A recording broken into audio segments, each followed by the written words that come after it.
Assalamualaikum warahmatullahi wabarakatuh. Welcome back to my channel guys. Sedikit cuplikan video saya. Selamat menyaksikan. Assalamualaikum warahmatullahi wabarakatuh. Perkenalkan, nama saya Fadia Ais, NIM belakang 077 kelas 1C PGMI. Pembuatan video ini untuk memenuhi tugas ulangan tengah semester mata kuliah studi hadis. Di sini saya akan menjelaskan materi tentang hadis pada masa sahabat.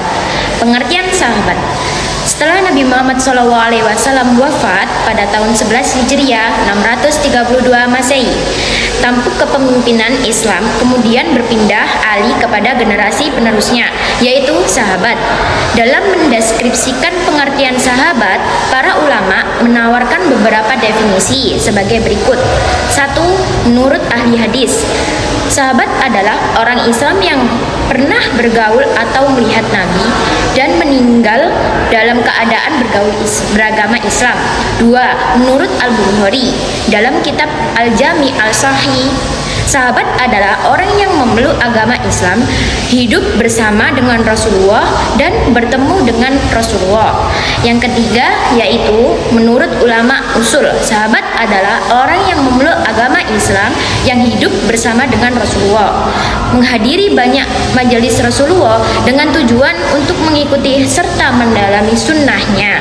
4. Menurut Ibnu Saleh, sahabat adalah seorang yang memeluk agama Islam dan hidup bersama dengan Rasulullah selama setahun atau beberapa tahun lamanya dan berperang bersama Rasulullah.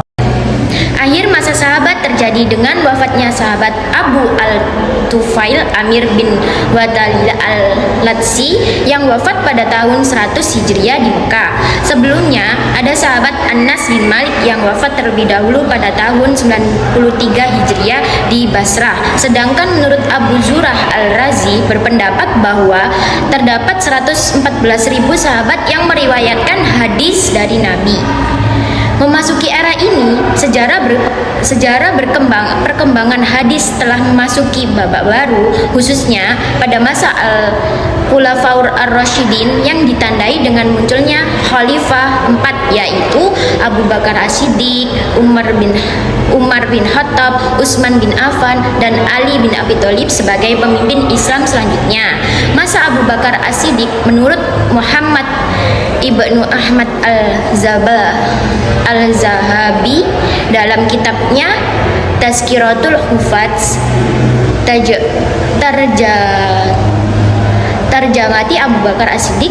Abu Bakar Al-As-Siddiq adalah sahabat Nabi yang pertama kali menunjukkan sikap kehati-hatiannya dalam meriwayatkan hadis.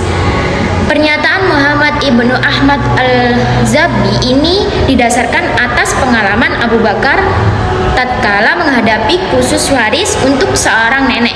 Kasus tersebut menunjukkan kepada kita bahwa Abu Bakar bersikap sangat hati-hati dalam menerima periwayatan hadis, meskipun periwayatan hadis tersebut disampaikan oleh sahabat.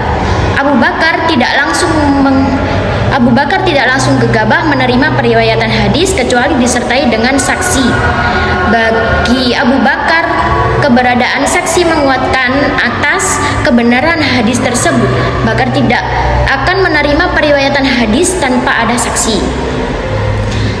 Yang kedua, pada masa Umar bin Khattab, tindakan ini demikian juga dilakukan oleh Umar bin Khattab dengan tidak memperbanyak periwayatan hadis, sehingga perhatian umat Islam terhadap Al-Quran tidak terbagi karena umat Islam lebih membutuhkan Al-Quran untuk dipelajari, dihafalkan, dan diamalkan kandungannya. Para sahabat pada masa itu lebih mencurahkan perhatiannya kepada pemeliharaan dan penyebaran Al-Quran. Akibatnya, periwayatan hadis pun kurang mendapat perhatian. Bahkan, mereka berusaha untuk bersikap hati-hati dan membatasi diri dalam meriwayatkan hadis. Larangan Umar bin Khattab sesungguhnya tidak tertuju kepada periwayatan itu sendiri, tetapi dimaksudnya agar masyarakat lebih berhati-hati dalam periwayatan hadis dan perhatian masyarakat terhadap Al-Quran tidak terganggu. Dasar pernyataan ini juga diperkuat oleh bukti-bukti sebagai berikut. 1. Umar bin Khattab pada suatu ketika pernah menyuruh umat Islam untuk mempelajari hadis Nabi dari para ahlinya karena mereka lebih mengetahui tentang kandungan Al-Quran. Yang kedua, Umar bin Khattab sendiri cukup banyak dalam meriwayatkan hadis. Umar bin Khattab meriwayatkannya sekitar 300 hadis. Yang ketiga, Umar bin Khattab pernah merencanakan menghimpun hadis Nabi secara tertulis sehingga Umar meminta pertimbangan kepada para sahabat. Pada masa Utsman bin Affan, Amirul Mukminin Utsman bin Affan bahwa beliau juga menerapkan kebijakan sebagaimana yang dilakukan para pendahulunya dalam menyedikitkan periwayatan hadis. Diriwayatkan dari Husain ibnu Abi Waqqas, diriwayatkan dari Husain ibnu Abi Waqqas berkata akan bahwa hal yang mencegahkan untuk meriwayatkan hadis Rasulullah karena melihat sikap para sahabat yang sangat berhati-hati dalam meriwayatkan hadis. Tetapi aku bersaksi bahwa aku mendengar Rasulullah SAW bersabda, barang siapa yang mengatakan sesuatu yang tidak aku katakan, maka tempat bagiannya adalah neraka.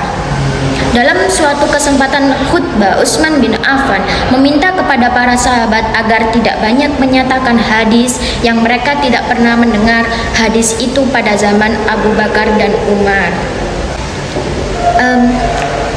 Sekian materi saya. Apabila ada salah kata dan perbuatan yang tidak berkenan dan apabila ada yang kurang jelas mohon dimaafkan. Sekian dari saya. Assalamualaikum warahmatullahi wabarakatuh.